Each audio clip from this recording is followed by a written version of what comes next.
Female is always considered the main factor for infertility. औरतों को हमेशा रिस्पॉन्सिबल समझा जाता है अगर बच्चे नहीं होते हैं तो।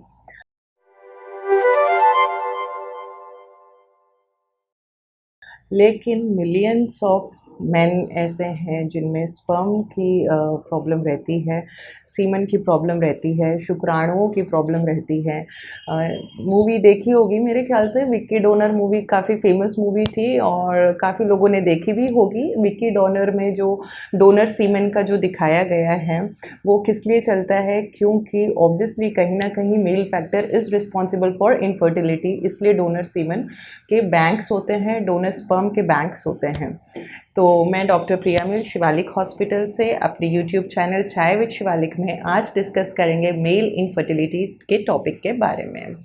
तो मेल इनफर्टिलिटी में क्या है, जो बेसिक टेस्ट जो है, अगर एक कपल है वो 1 ईयर से ट्राई कर रहा है unprotected intercourse at the time of ovulation, regular intercourse at the time of ovulation, but वो कंसीव नहीं कर पा रहे हैं, तो जो हस्बैंड के लिए जो बेसिक टेस्ट है वो होता है सीमेन एनालिसिस का test. The technique to collect the semen sample is the most important thing. जो टेक्निक है वो आपकी करेक्ट होनी चाहिए। First point, abstinence of 3 to 5 days from intercourse और masturbation.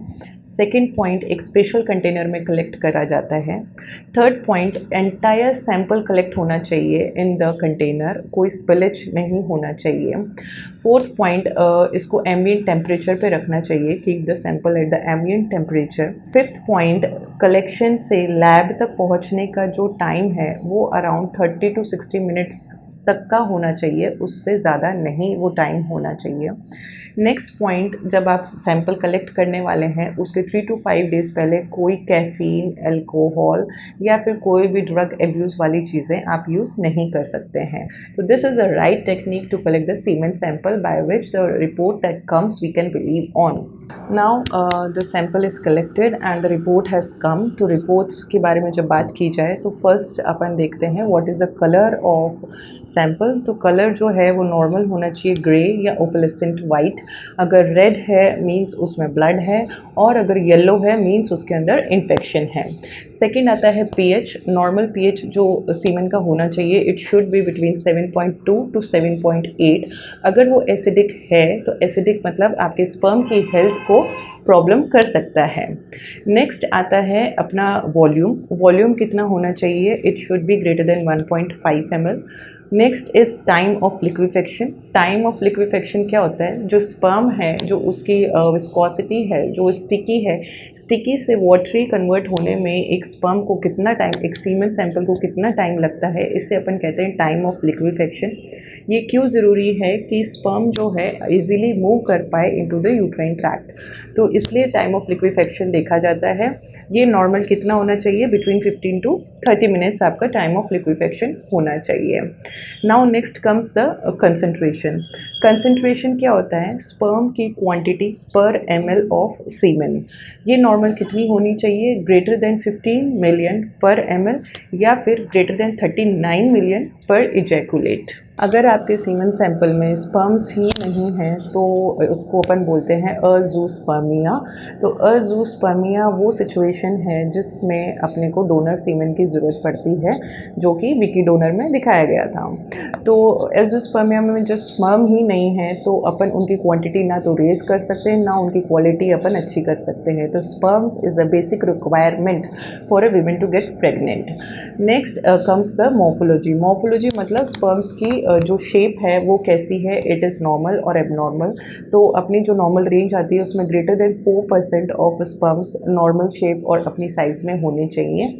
Next comes the motility. जो उनकी मोटिलिटी है वो नॉर्मल होनी चाहिए। इट अपने कहा जाता है according to parameters greater than 40% of sperms की मोटिलिटी नॉर्मल हो तो अपन उसे कहते हैं normal semen analysis. Now what to do if sperm count is not normal. Sperm count आपका नॉर्मल नहीं आया है तो अब क्या करना है, सबसे पहला पॉइंट, पैनिक नहीं होना है, टेंशन नहीं लेना है। जो मोस्ट कॉमन कॉज है एबनॉर्मल स्पर्म काउंट का, इसका प्रॉपर कलेक्शन। तो अपने को एटलीस्ट 2 to 3 सैम्पल्स कलेक्ट करने हैं in a period of 7 days over a period of 2 to 3 months। तो हम फाइनल डायग्नोसिस पे आते हैं कि कि sperm count is abnormal, then we have to progress for our treatment.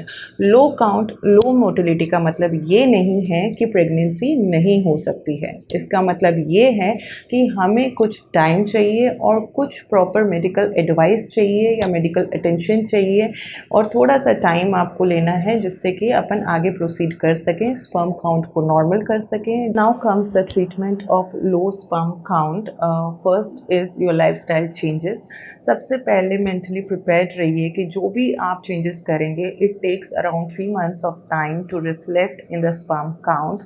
So don't be panic and don't wait for results as sooner as you want. It will take time. Second is no smoking, no alcohol.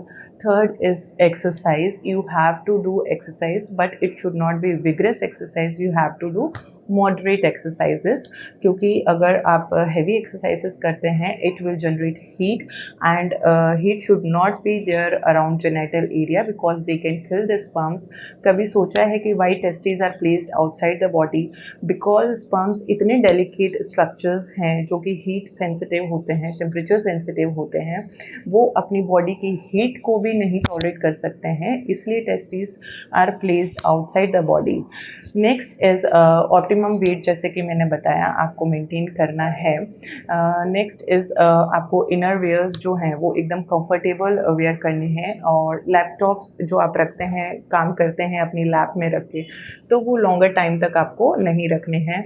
जो मैं हर video में बताती हूँ, stress is bad, stress नहीं लेना है, stress free life आपको अपनी रखनी है, हेल्दी डाइट आपको अपनी लेनी है, at least 3 to 5 servings of fruits और वेजिटेबल्स आपको लेने हैं क्योंकि उसमें एंटीऑक्सीडेंट्स होते हैं और एंटीऑक्सीडेंट्स आपके इन्फ्लेमेशन वगैरह की चीज़ों को कम करते हैं, टॉक्सिक चीज़ों को कम करते हैं।